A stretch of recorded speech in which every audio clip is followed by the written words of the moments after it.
तो hello guys, आप सभी का वेलकम है ये स्टडी विद नवीन भाटी में। आज हम लेके आए हैं क्लास 10th का चैप्टर नंबर 5, जिसका नाम है एपीज अर्थमेटिकल प्रोग्राम्स, हिंदी में बोले तो समांतर श्रेणी।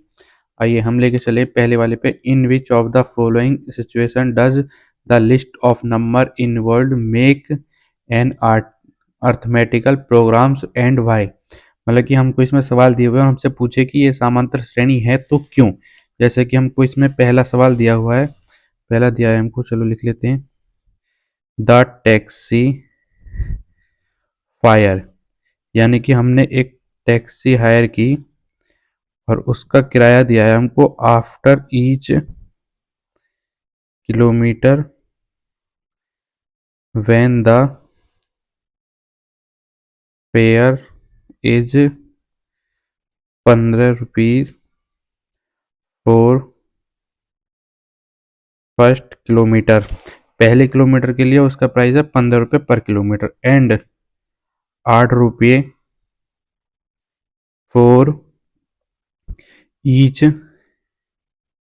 Additional kilometre. देखो, पहले किलोमीटर के लिए तो उसका चार्ज है मात्र 15 रुपये, ठीक है।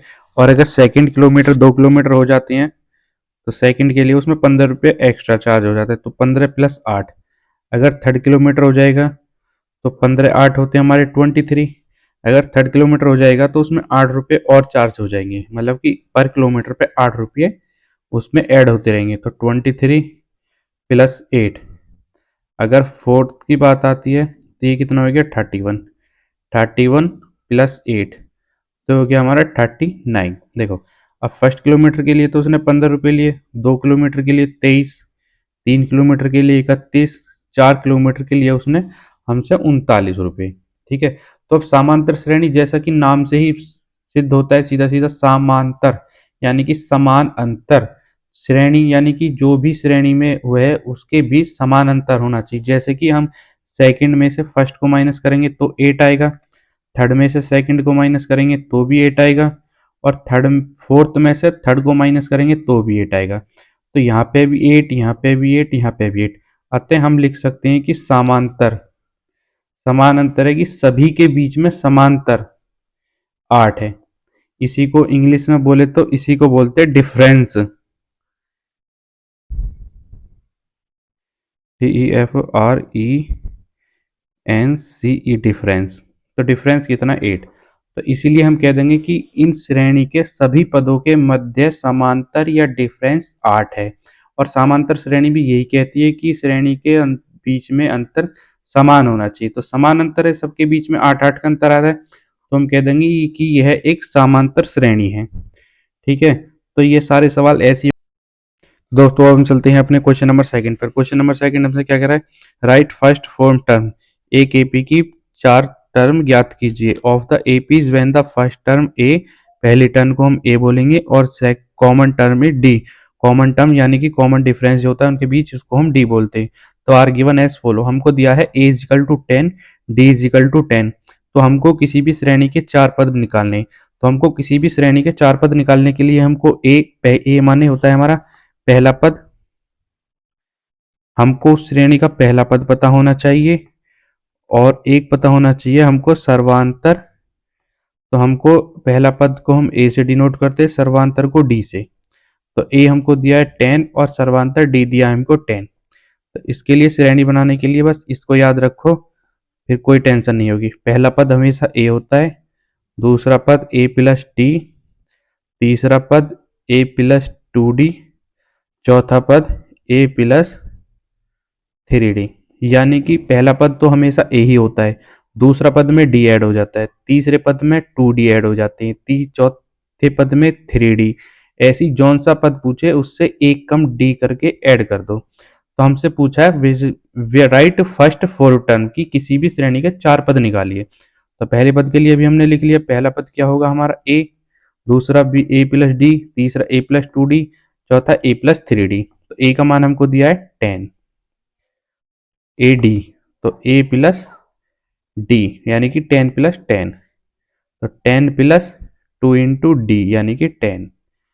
ए का मतलब हो गया 10 + 3 × 10, तो पहला पद क्या आ गया हमारा 10, दूसरा क्या आ गया 20, तीसरा क्या आ गया 10 दूनी 20 और प्लस 10 30, चौथा पद आ गया 30, 10 तिया 30 प्लस 10 40।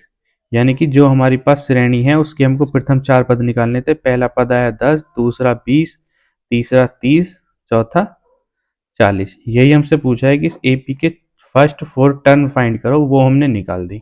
हमको ए दिया है, डी दिया है, फर्स्ट हमने चार पद निकालने थे, निकाल दिए।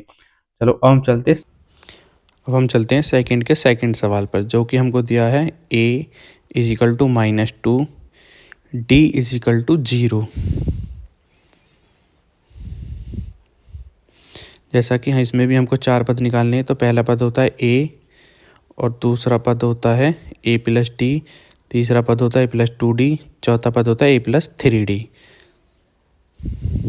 a बराबर -2 दिया है, डी इक्वल टू 0 दिया है।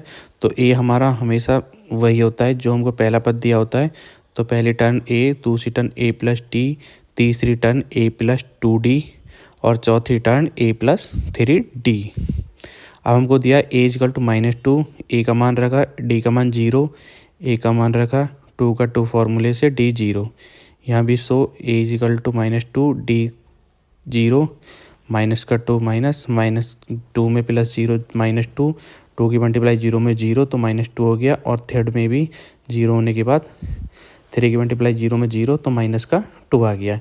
ये हमारी बन गई है श्रेणी, जिसमें चारों पद -2 -2।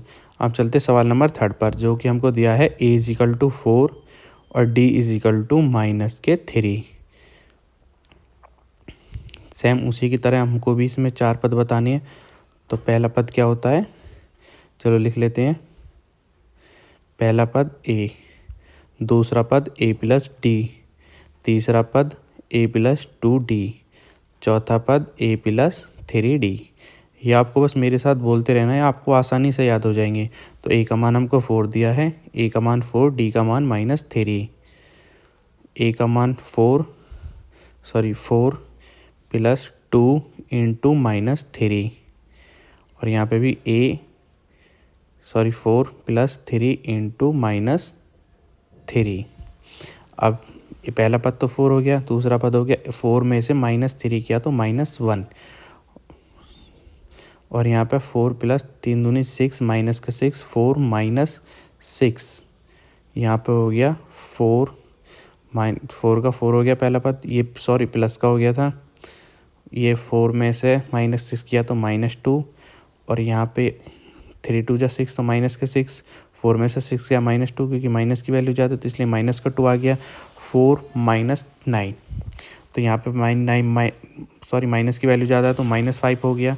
ये हमारी श्रेणी बन चुकी है 4 1 -2 एंड -5। ये हमारे चार श्रेणी के पद आ चुके हैं जो कि हमको इस सवाल में ज्ञात करना था। ठीक है,